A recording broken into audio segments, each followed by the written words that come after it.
And over now to our discussion. President Muhammadu Buhari has signed a new law prescribing 6 months jail term for persons convicted for disobeying any COVID-19 guideline. Although most of the provisions are already in place, the legal instrument provides a basis for the prosecution of the faulters. The law provides for the maintenance of physical distance in gatherings, while all persons in such public places must, amongst other things, wear face masks, wash their hands, and have their temperature checked before entering such venues. It also restricts gatherings of more than 50 persons in an enclosed space, except for religious purposes, in which case the gathering shall not exceed 50% capacity of the space. It further mandates institutions such as schools, banks, and worship centers to enforce existing guidelines to slow the spread of the coronavirus. Joining me now in the studio is Paschal Achunine, CEO, Health Emergency Initiative, and also joining me via Skype is from Abuja is Julie Mogbu, Executive Director, Royal Nursing Consult. Good morning. Thank you for joining us. Thank you for having me. All right, let's begin with you, Julie Mogbo.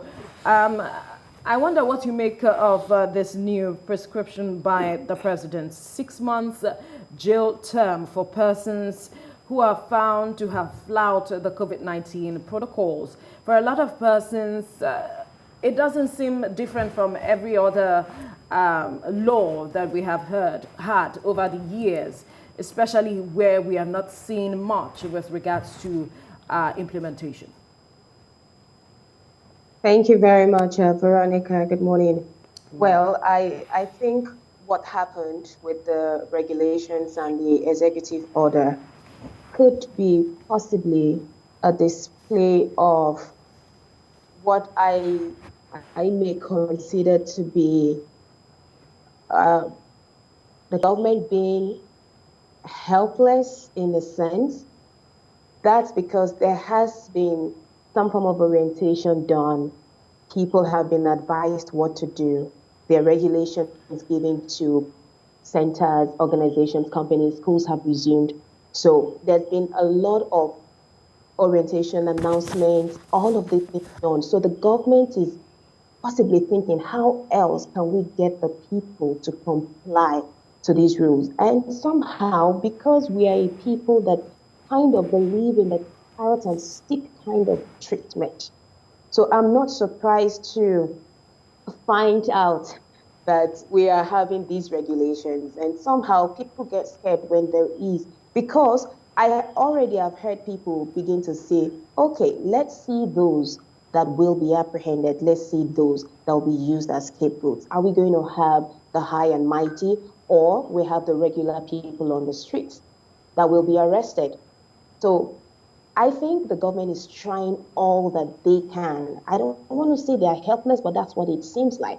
That you have to give a 6-month jail term to those who flout the rules and the regulations of COVID-19. That is what I see this to be. All right, let's bring the conversation to the studio, Paschal. I wonder if you see it the same way as Julie just mentioned. Or do you see people beginning to own their safety, take responsibility for their actions moving forward? I think clearly that government is constrained. We can't go the route of a lockdown.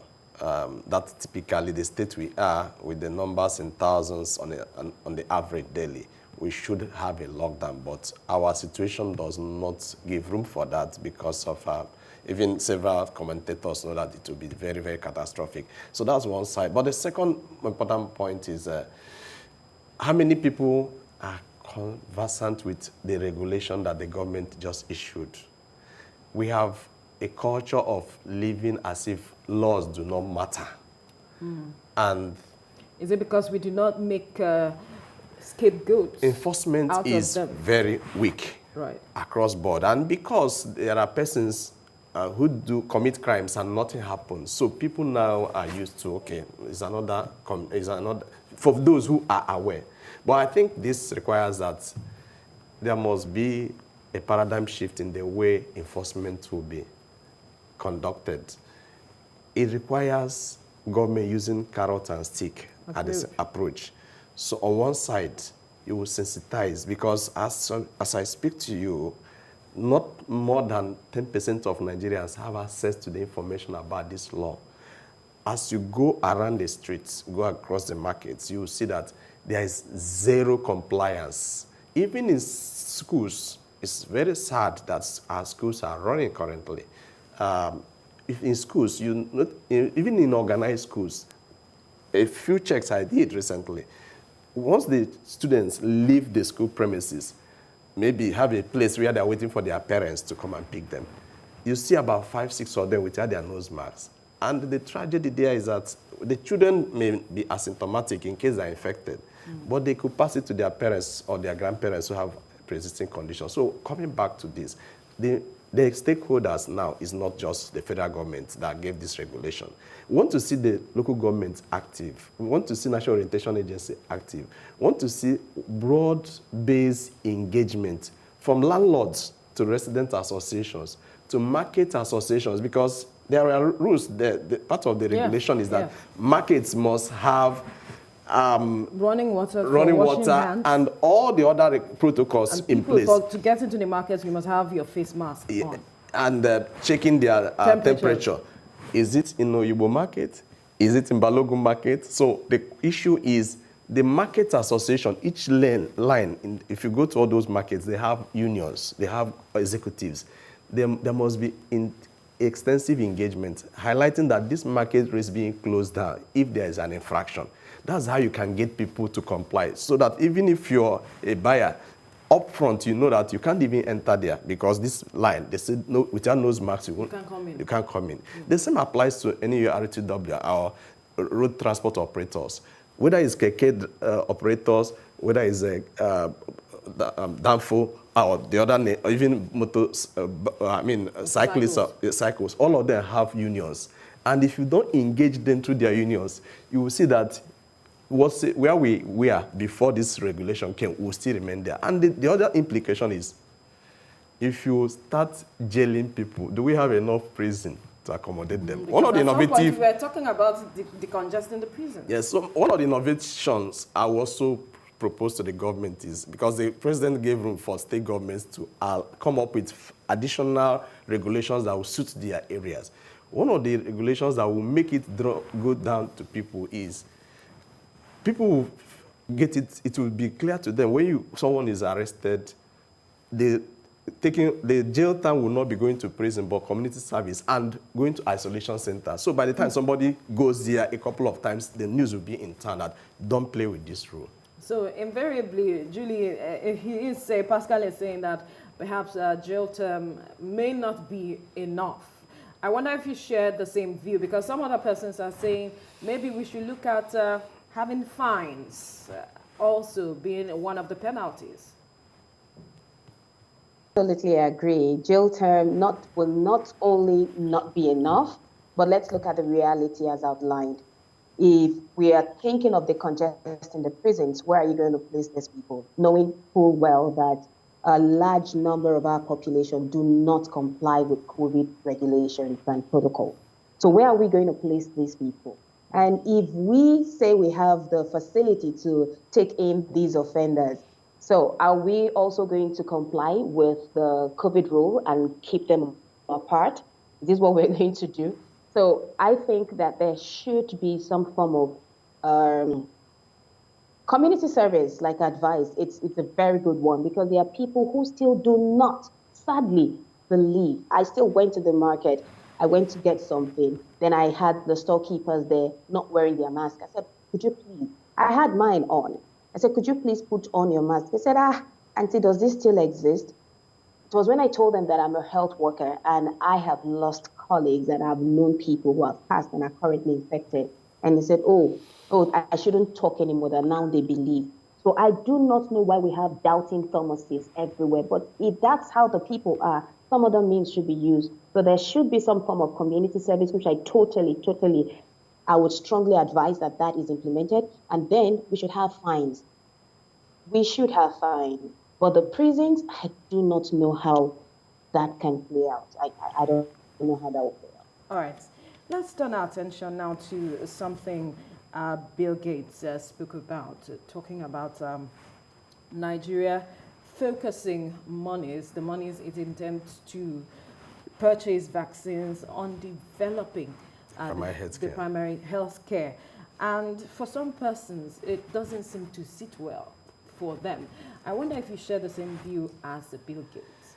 I think that's perhaps what is making the citizens be indifferent to all the advocacy and the communications coming from government, because many Nigerians are dying in droves.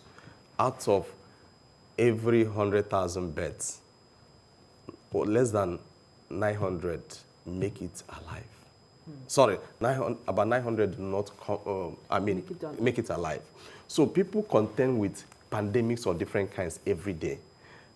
The way I would look at it is, Bill Gates said there is opportunity for the COVAX free vaccines meant for Africa under the equity structure they are designing to make sure that every part of the world accesses the vaccine. I think that as much as the government could relate to that, there should also be some interim funding. 400 billion has been projected by the government. Looks so huge that if you take a quarter of that and invest it judiciously in the primary healthcare system, people will begin to feel the love of the government, sensitivity of the government. People feel disconnected. So if it could be that, okay, why not accommodate part of that provision by COVAX, make interim funding to at least protect health workers, get the vaccines for health workers and the aged, then invest in the primary healthcare system. People will begin to feel that there's a government that cares for them. Right. Let's bring it to Julie now, because just yesterday, some health workers were asking government to pay outstanding allowances and benefits. They're appealing to government to do so as a way of perhaps boosting their morale and motivating them to push forward when it comes to being at the front lines with regards to this second wave, which is said to be really virulent. And placing it side by side what Bill Gates has said, I wonder how you'd like to juxtapose this and shed more light, Julie. Thank you very much. So I'll give an example. A friend and colleague in Ireland got the virus, and she is currently being paid to stay home. She isn't going to work. She's being paid to stay home, and this is just one out. I think it is really sad that our healthcare workers would have to cry out to the government to pay up their allowance. This is something that should be a knee-jerk reaction. You're waking up in the morning, you're thinking of your health worker. Because if anything should happen to the health worker, as I'm speaking to you, I know we have mentioned this before a number of times. As I speak to you, our nurses, doctors, pharmacists are leaving every day. They are leaving every day. And I don't know what the government is thinking. You can't really stop the people. So the next thing you should do is to find a way to invest, especially in the PHCs, the primary health care centers. There has to be huge investment in that regard. If the vaccines are going to be made available, number one, not to even talk about why we have to bring in vaccines. I don't know why we cannot develop ours. That's story for another day. But we need to ensure that our healthcare workers, first of all, are taken care of. But when you consider and palpate the thoughts of the people, what are they going to say, or what have I been hearing them say? They say when the vaccines do arrive, when the vaccines are made available, that they would rather that the government officials, the executives, should take the vaccines first before any other person. But in some climes, like in India, they actually made it available first because they are a large population. Let the health workers take the vaccines first. After that, they look at the elderly, those that have compromised immune system. They categorize them in that level. I don't know what the plan is first for Nigeria. The communication between the government to the people it's critical. If the people aren't hearing the moves, the stages, the plans of the government, that is on one part. And if they are not saying the development, still strolling to our healthcare centers, is still an apology. And these are the things people see on a daily basis that breaks down their morale. Then the health, not to talk of the health workers that find themselves in this environment, they have to wake up every morning and go. What is happening? What is the government doing to health workers who do not want to go back home and infect their families? That is what is going on. They would have to either stay somewhere, they would have to rent a different apartment. Some of them can't go home. It's demoralizing the way, the effort they are putting in to ensure they don't bring in this infection and affect other people in their homes. The government really, really should show they have compassion and empathy for their people.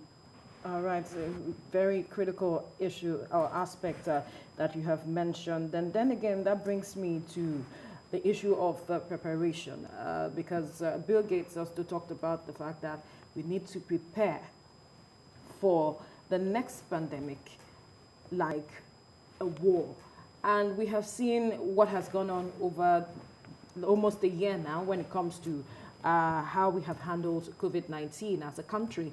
Recently, if you look at the number of persons that have been tested, it is not yet up to 2 million out of 200 million persons. And then the government talking about the fact that we are running short of clinical oxygen or medical oxygen. And then we are having issues with the state of our health sector where, just like Julie Mugbo said, health workers have to be asking government to address, to pay their allowances. When you look at all of this, and we have to prepare for the next pandemic like a war, as it has been said, what concerns you the most, especially when it comes to our level of preparation as it is and moving forward? One of the 5 best countries that managed the pandemic well is Senegal, a West African country. When Ebola happened years ago, they designed some programs, mitigants, that in the event that another pandemic breaks out, ABCD will be done. Right. As we speak, the total number of infected people in Senegal is about 14,000. Deaths, 284. That demonstrates resilience. We've had so many things that should make us think beyond winning the election or going back to office to developing our country. We have had the last 1 year to learn and... Have we learned? We have it was a period for us to have learned. Right. But it's tragic that nothing suggests, because everything, even when the vaccines come, we don't have enough storage facilities that would keep them at the required temperature. Again, as he has warned that another pandemic, as far as humanity exists, there will be issues, there will be tragedies, there will be calamities. Nations all over the world prepared to mitigate it. Ours is always ad hoc, and as we speak, it's still ad hoc. So can we begin, maybe now that the ASU is back on track, she mentioned that we can't even develop our own vaccine. So we begin to give more commitment. And I put it to the private sector. The government is the front liner, they're leading. But the private sector has a critical role, Kakovic and others. Okay, let's even put it in perspective. You want everybody to wear nose masks. The box of it is like this very one, just also to ensure that, let me demonstrate that this is the way to wear the nose mask. Right.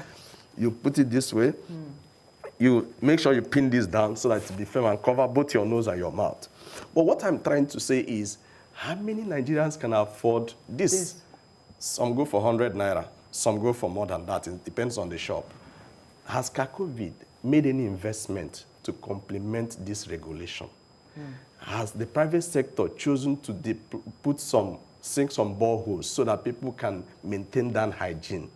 So we are being woken. We have had occasions to make corrections, but the urgent thing now is let there be private sector, public sector, and social sector. Why I usually use social sector is that they deploy a mechanism to make sure that projects get the required outcome. And they know the pain points of the people. Let's quickly get Julie's final word with regards to this private sector participation? Have we learned the lessons over the years if we are to prepare ahead for another pandemic from what you have seen? My huge concern in all of this is the human nature. Many people are after what they monetary gains, what they can gain. It's sad. Check the cost of the face mask. Check the cost of hand sanitizers. So the average Nigerian would find it difficult to purchase these items, yet the government is placing regulations. I would call on the private sector, even if you have to make a gain or profit out of something, let's be reasonable about it. And nothing stops you from giving out free things. You have been making business for how many years? Let's face it, the food industry is still moving. The healthcare sector is still moving. There are some industries that are thriving. There are people who didn't even have a feel of the pandemic. It didn't affect their pocket. Let us face the fact. Lives first. Let us save ourselves first, then we can think of profit later. All right. Julie Mogbo, Executive Director, Royal Nursing Consult, and CEO, Health Emergency Initiative, Paschal Achunine. Thank you so much for speaking with us. Thank you for having me.